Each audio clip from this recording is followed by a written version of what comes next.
Napaliwanag naman sa akin nila yan eh. Sasahudan ko muna ni employer.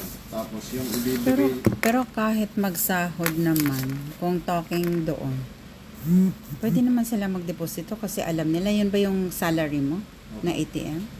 Kasi pwede silang no need to get the ERC talaga. Tapos lalot na kinuha pa nila yung PIN code, binigay mo rin talaga. Hindi po. Gumawa pa nga kasulatan na katunayan na ibinibigay ko sa company. Okay. So, anong date kayo naggawa ng statement?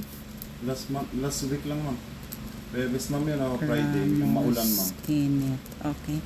So, ano siya? Ang ibig mong sabihin, na aksidente ka ng Yun po po. June 2. Ngayon, under medication ka, kaya hindi ka pa hindi ka pa nag-start ng work. Hindi pa po. Okay. So ngayon, ang ibig mong sabihin, yung ATM mo, Opo. last Last week lang, mga Webes, ma'am, yun. 25? Kasi simula lang ng ulan. 25 ba yon? Kasi kung Huwebes 25 eh. So ang sabi mo, itong ATM mo plus PIN code. Plus yung ano, ma'am, yung papel niya. Anong yung papel? Record book, ma'am. Passbook? Passbook po. Mhm. Nandun po. Sinong kumuha? Mismong, broker po. Sabi po yung translator, tinatagalog, ma'am, sa akin. Tapos, ngayon, ano daw pagkapaliwanag ni broker na yung ATM at saka yung PIN code mo kasama yung passbook ay kunin nila? Anong paliwanag? Parang baka daw po makuha ko yung pera na ipapasok ng labor insurance. Kasi kahit of course meron po talaga kasi occupational injury kayo. So meron po talaga kayong makukuha from labor insurance. So ang magpa-process niyan si amo. Okay, nasa batas siya na kasi na-aksidente kayo. So si amo mag-apply doon kasi nagpapahinga kayo ngayon, 'di ba? Yun yung tinatawag natin na sanping chifu. Oo. So may makukuha ka doon. Ngayon, ang labor, pagbagsak niyan, diretso din yan sa account mo. Kaya Opo. ikaw mismo, hawak mo yung ATM mo, PIN code mo, ikaw pwedeng kumuha doon, hindi pwedeng kumuha ang ibang tao. Pero ang tanong ko dito, bakit kinuha ni broker ang ATM plus PIN code at saka passbook?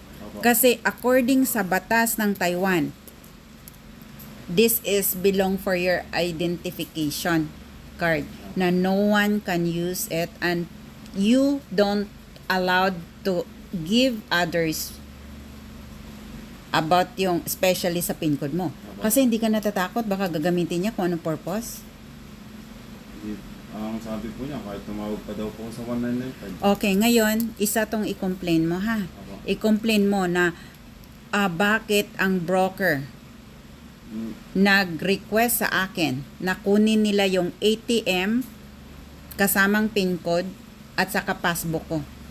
Kasi ang pagkapaliwanag ay doon babagsak ang makukuha mo na labor insurance. Tama? Hindi, ma'am. Ang paliwanag sa akin, di ba may sahod po, diretso po yung sahod ko man.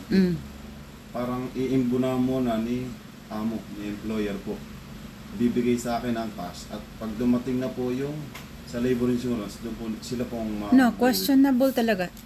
Okay, number 1, i-complain mo yung about sa ATM mo account. Bakit kinuha nila? Tapos, ang sinabi nila yung sahod mo. Of course, sahod mo yan. So, ikaw pwedeng kumuha, di ba? Bakit kinukuha nila to? So, kasi nga ngayon, madaming fraud. Natatakot ako sa status mo. Kung magagamit yun, magkaroon ka ng kaso sa Taiwan. Ako nga po, ma'am. Kaya nga nilapit ko na din po, ma'am. Yes, kailangan mo talagang ito ngayon. Kasi kailangan natin ipapaanto. I just want to ask bakit nilipat ka ba nila? Bakit extension paper? Hindi ko mamakan yun. Rogay. Oo. Asan yung? Ito. Okay. So first, yung about sa accident mo. Opo. Okay. So, ang nawala is 2 fingers, not totally naman, di ba? Opo. Okay. So, yung hinliliit at saka yung second. Opo. Mm-mm. Send ko na din ma'am yung mismo na putol po ma'am, yung litid na puti ma'am. Wala mo, parang patay na ma'am to eh. Tapos ito lang po yung malakas na pwersa. Okay, hinliliit. Tapos yung second, from hinliliit, di ba? Okay. Ngayon, ito yung number 1.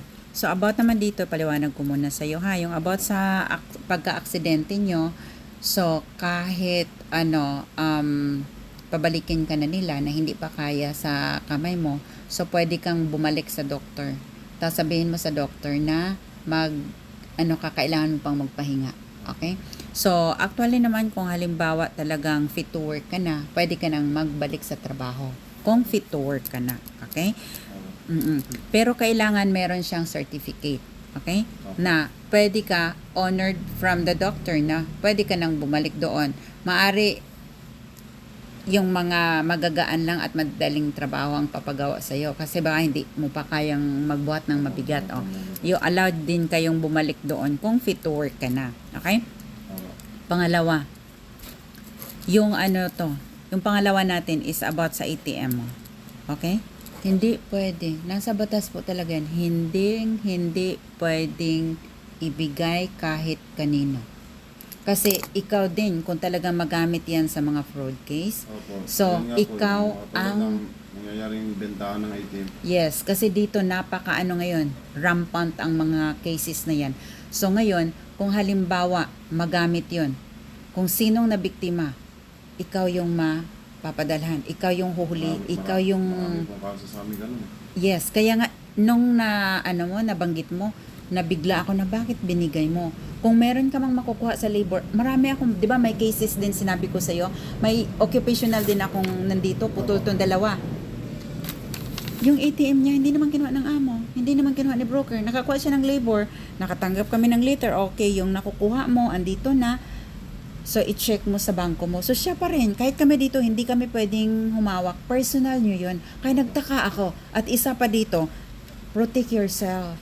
Bakit kinuha nila at binigay mo rin? So, kung may mangyari talaga, hindi si broker, hindi si amo, sabihin nila yan na they never entertain those people kung hindi ikaw. Kasi ikaw ang, kumbaga kung may na biktimang pumasok doon, ikaw yung ipapatawag ng pulis niyan at sa korte. Ma'am, sinabi mo kasi sa akin sinabi ng broker, tapos tinranslate yung translator namin na pwede mo naman wag ibigay yung ATM mo. Tapos, mas mo kung pwede mo bigay kung makakaintay ka ng bigay ng labor insurance.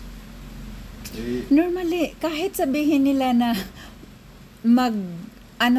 kumbaga mag-antay sila ng bigay ng labor insurance, totally legality po yan. May official letter na na-release na. Kaya yun yung bakit kinuha nila yung Hindi, ATM? ang sinasabi kasi nila, parang iimbunahan po ni amo yung sahod ko po. Pero kahit mag-abono, karapatan ni employer yon. Kasi talagang karapatan niya yun eh. Ganon din naman nangyari sa under ko dyan eh.